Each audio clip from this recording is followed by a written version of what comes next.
Okay, now let's look at problem 13.4. This is dealing with the absolute value function, and we're taking the absolute value of something and we're changing it every way possible. Okay, now first everyone knows the absolute value looks like this, right? It's y equal x. This is y is the absolute value of x, except it never gets negative. As soon as it wants to go negative, we're going to make it positive again, and it goes up as a sharp point. They kind of call this the vertex, right? I mean, you know, here the vertex is 0, 0, that the point of it, which kind of makes sense to call it a vertex, kind of like a parabola, right? The point of it. And so we're going to take that thing and we're going to do all kinds of stuff to it, and that's what they tell us. The general form is writing it like this and telling us what we're going to do to it, okay? Now, this one, it's a little bit different when you have a number times the x and the shifting part. Okay, before we just had a number times the x minus a shift. But here it's like bx minus bc. Right? B times x, the b is times the c too. Now if it was written like that, then we use the same rules we normally do. First, you take away, you shift bc to the right. So whatever bc is, it would go to the right because it's minus, so it goes over whatever bc is. And then we dilate it by b, and b is how much smaller it makes it. So we make it smaller in the x direction. I always want to do y direction. We make it smaller in the x direction by b. And if b is negative, it makes it bigger. Okay, so that's kind of weird. But b tells us, sorry, not negative. If b is smaller than 1, it makes it bigger. So if b is bigger than 1, it makes it smaller. If b is a fraction, makes it bigger. It's always the opposite of what you'd think.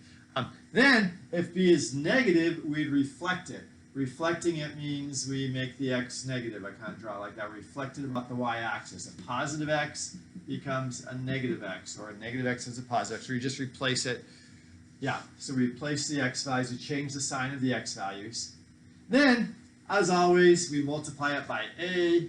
So we compress it in the x direction by a, and we shift it in the x direction by d. And again, if d is negative, of course, it goes the other direction, but this is just generic values, right? A negative d in that direction is actually like that. If d is 2, it's that way. Negative 2, okay, you get the idea. Now, yes, that's what we would have done if we wrote it this way. But we're not writing it that way. We're writing it this way. So all you do is you change the order of the first two if you have a number times x minus it. Okay, then you dilate first. So the first thing you do is in the x direction, you compress it by b. If b is 1/3, it makes it bigger, right? So just be careful of that. But if b is a positive bigger than 1, you compress it, or dilate it by whatever b is. Again, bigger than 1, you compress it, smaller than 1, you dilate it. Then you shift it. Then you shift it to the right by c, assuming c is positive. It's negative, you go to the left. So all you do, if you write it this way, is just switch the order. You do this first, then shift. Or normally, the other way you do it, if we multiply bx by c, first you shift, and then you dilate it. Okay, so that's the order of operations. So let's look at A5 here as an example. So A5 says, what do we do with f of x is equal to 3 times 2x minus 1 plus 5. Oh, and the last thing is, of course, if there's a reflection, you can do it after. That's still the same. A reflection, if it's negative y or negative x, you just replace it in the same order as before, after you compress it or dilate it. And that order actually doesn't matter. Okay, so this one, there is no compression or anything. So we have 2x minus 1.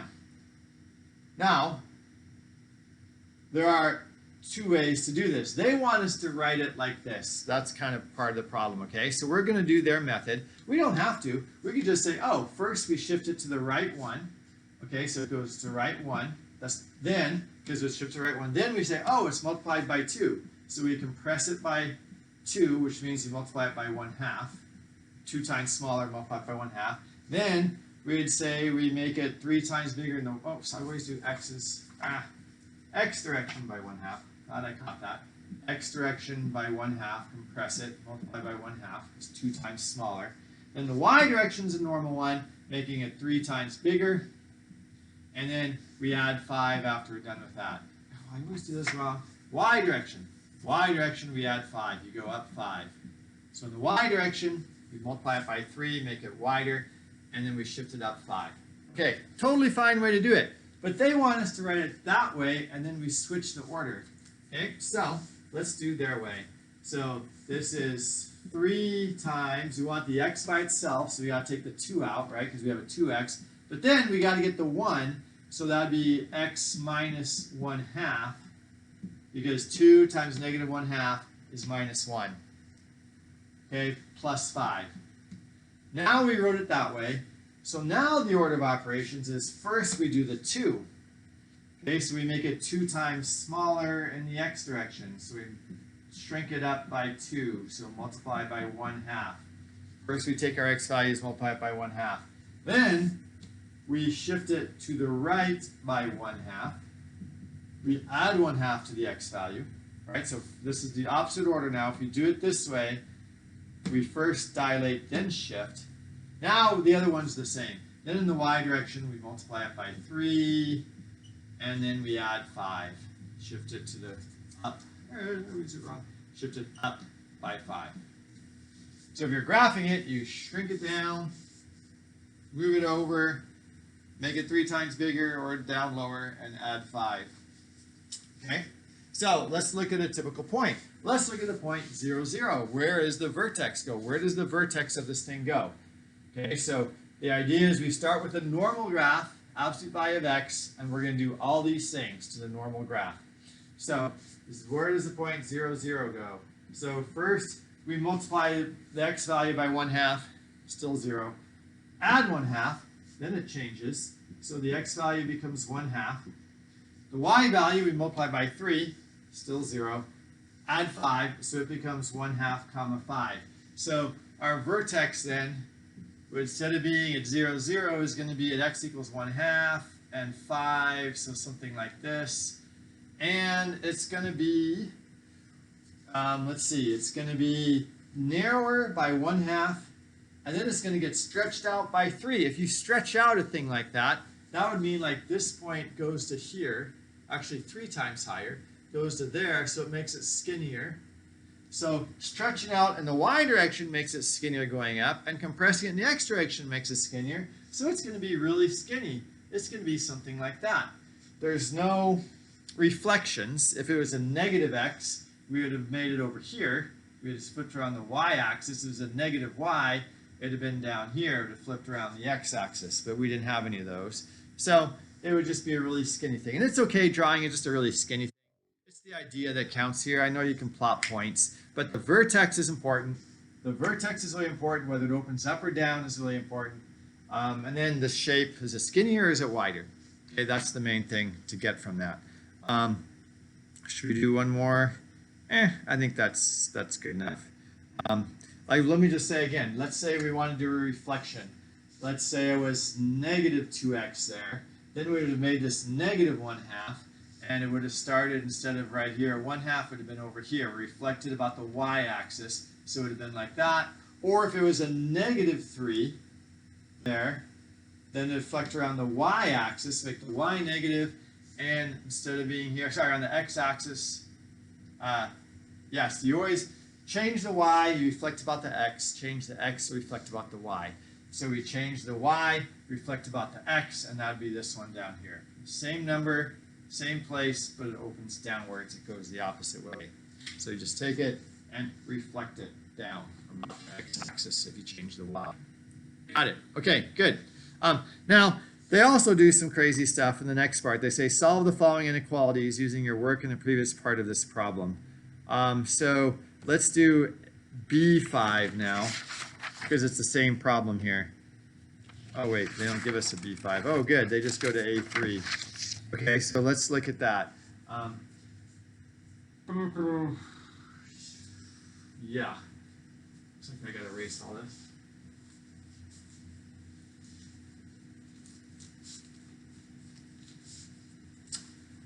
Oops, I should move that. And let's do, what should we do? Let's do B3. So B3 gives us y is equal to 3 times 2x minus 1 plus 5 is greater than or equal to 10. So now they're throwing this greater than or equal to sign at us, right? So what we want to do is graph this and then see where it's greater than or equal to 10. Shouldn't be too bad. And isn't that the one we just did? 3, 2x minus 1 plus 5 is greater than, yeah, that's the one we just did. Yeah, that's why I chose it. Okay, I'm catching up with myself here. So we already graphed this. They said use what we just did. So I saw before that is 1/2 5, and this can be really skinny. Okay, this is the point. Right there is the point 1/2 comma 5. We want to know when is that greater than or equal to 10. Okay, when is this thing greater than or equal to 10? So this function here is greater than or equal to 10 when, let's see, here's 5, so here's 10, so here's 10, so it's greater than or equal to 10 for right here. So for all x's like this, all x's this way, and all x's that way. Okay, is when that's greater than or equal to 10. So, of course, we want to know what those are. So it's going to be x less than that value and x greater than that value right there. Okay, so that's kind of the idea here. And so we're going to have to solve that. So let's see, we have 2x minus 1 plus 5 is greater than or equal to 10.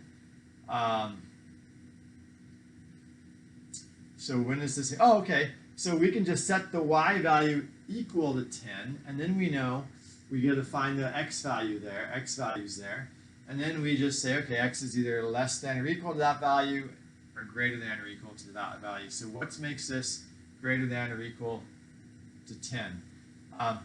Okay, so let's see. 3 times 2x minus 1, subtract 5 from that side, so is greater than or equal to 5. Divide everything by 3. The only time you got to worry about greater than or equal signs is if you, or greater than or less than signs, is if you divide by a negative number, multiply by a negative number, then you change the sign direction. Other than that, it stays the same. So divide that by 3. So we have 2x minus 1 is greater than or equal to 5/3. And let's see, so then, okay, now, then to look at this, oh, they also said write the multi-part rule. That's what we're missing here to actually solve this. So I forgot to do that in part A, but we'll do it now. What is the multi-part rule? Now, if you remember, that is when, for this function, when do we not need the absolute value signs? Okay, when do we not need the absolute value signs? So let's look at that. We don't need the absolute value signs for this. I should have just done this in the beginning. We don't need the absolute value signs when this is always positive. This is always going to be positive when 2x minus 1, we solve for when it's 0. So 2x is equal to 1, x is equal to 1/2.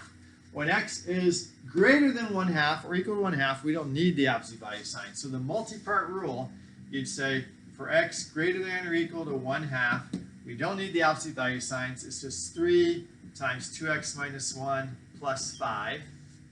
That's our function. Let's write that out. That's 6x minus 3 plus 5, or 6x plus 2. Okay? Now, for x less than 1/2, then it's the negative of this. It's the negative of this. We make this negative because what's inside is always positive. So if we make this negative, then it'd be 3 times negative 2x minus 1 plus 5. Okay, so that's just negative 3 times 2x minus 1. Okay, I should have just, making a negative, you put the negative 3 there. Plus 5. Negative 3 times 2x is negative 6x plus 3 plus 5. Or that'd be 8. I'm going to write it this way, 8 minus 6x. So that's our multi-part rule. We get 6x plus 2 or 8 minus 6x. And it all depends if it's greater than or equal to 1/2. Now this point here is 1/2. Okay, so that's why it makes sense. We could have guessed that right away, that the vertex is going to be the place where it switches over. I didn't have to do this math again, but whatever. Okay, so now we want to know when each one is equal to 10. Okay, then we know that's the point. What x value is equal to 10? So let's look at this one here. That's the 6x plus 2. When is that equal to 10? And let's see, that'd be 6 take away 2, 6x is equal to 8. X is equal to 8/6, which is 4/3. So when is this greater than or equal to 10? For x greater than 4/3, because looking at our graph, we know it's this way. As x gets bigger than that, we know it's greater than or equal to 10. Now we do the other side. We use the 8 minus 6x. So when is 8 minus 6x equal to 10? Okay, when is it right there? And then so what's that? Put the 6x over here, the 10 over here. Or I'll just do it this way, minus 8. So negative 6x equals 10 minus 8, which is 2. X is equal to negative 2/6, which is negative 1/3. So my picture is kind of bad here. Turns out it's actually in the negatives. The x right there, that point there is not. I make it looks like it's positive, but it's actually over here. It's negative 1/3. So for x less than negative 1/3, right? X on this side, it's greater than or equal to 10. So x less than negative 1/3. I guess it's less than or equal because we can do it greater than or equal because they say greater than or equal to 10, so we can include the equals there.